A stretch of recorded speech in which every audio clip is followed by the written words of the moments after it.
fastball down to Bryan De La Cruz. Swinging 3-0. Did he go? Yes, he did. Trying to check De La Cruz out of there, and he is not happy already. Fairly demonstrative about that call by Gonzalez. Well, just as we were going to break, De La Cruz continued to protest that call and was eventually ejected.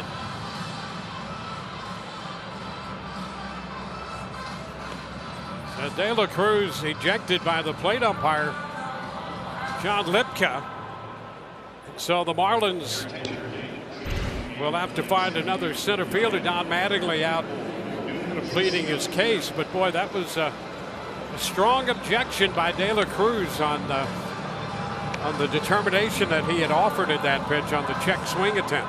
Well, the yelling down to first base, bad enough, but I think when Jonathan Libka warned him, hey, no more, and he fired off one more time, that was it.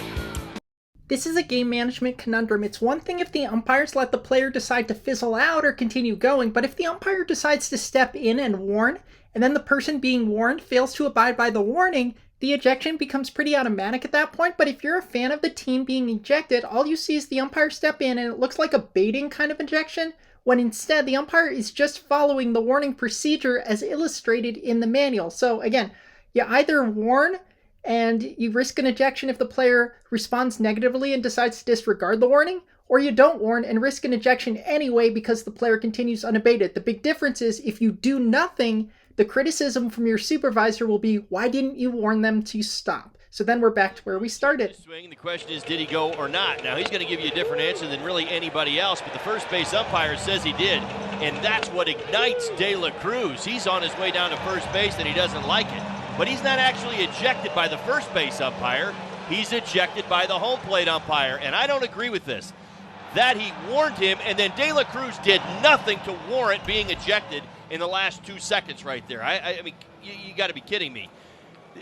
The player lost his cool. You gave him a chance to gather himself and get back to the dugout, and he was ready to do that. But before we actually do that, let's just get one last F-bomb in at the umpire.